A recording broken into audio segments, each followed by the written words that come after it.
Hi everyone. Today I'm just going to give you some different ideas of ways that you can be working on phonics, spelling, reading with your child at home. It's a lot of pressure these days with the homeschooling that's expected of families, and I just thought I'd give you a few tips that I used to try with my children when they were young. So one of the things you could try doing, and it can be a little simpler than this, you could just use Ziploc baggies or small baskets or bins, is to go around the house and collect all kinds of little items. You'd be surprised how much you have lying around the house in Barbie bin boxes and Lego boxes, and just regular used items every day.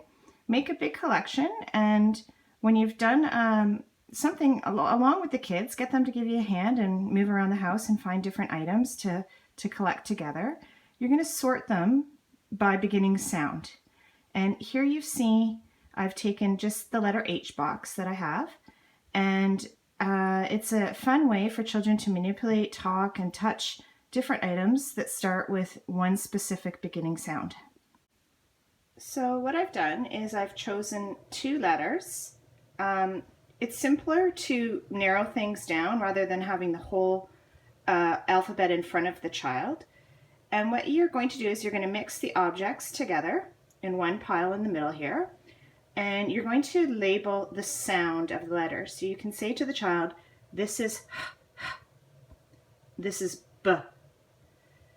And then together you go through each object and the child helps you decide which category it belongs in, truly emphasizing the beginning sound of those words. So picking up an object and saying hat, b, b, ball. So here you can see we have some beginning sound phonetic books, and an idea to extend what we just did with the objects is to make your own little mini book, something similar to this. And a really easy way to do that is to, if you have a collection of stickers, is to just with your child, focusing again on only those two letters, go through the sticker book and choose stickers to create either a collage on your paper or a mini book yourself with a picture of a hat or a house or a hog, and then of course for the letter B, pictures of a ball or a bug or a bee. It's a really simple activity and a nice way to create some hands-on fun. Another way you can start working on phonics with your children as they grow through their comfort level with the beginning sounds is to move your work into word families. So here you can see that I've sorted the objects. I have og and at. So you're going to spend some time focusing on those word families. There's a lot you can choose from.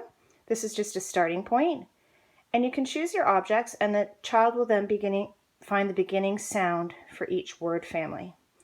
Some children really don't always have the fine motor skills, but are very capable of labeling the beginning sound.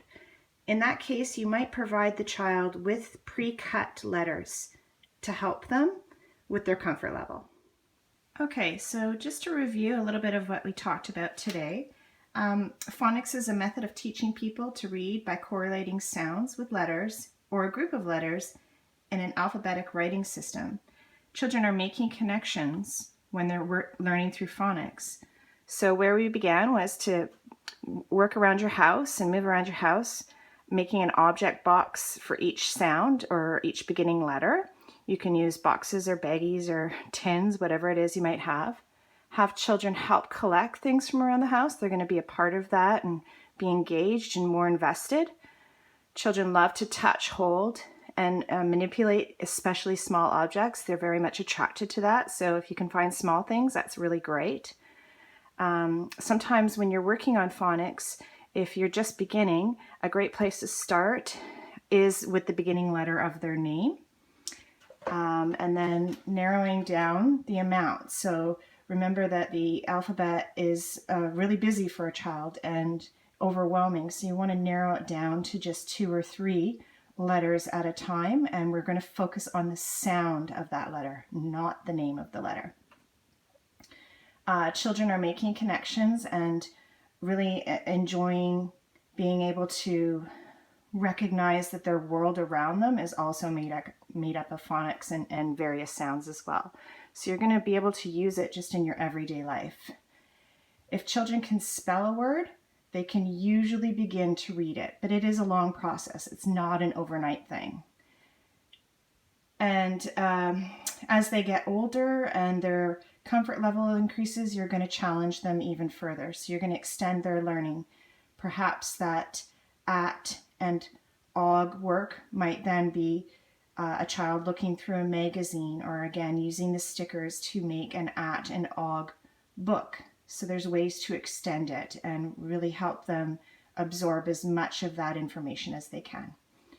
So I hope today's phonics information can give you a couple of new ideas while you're at home and helping your children. Thanks. Bye.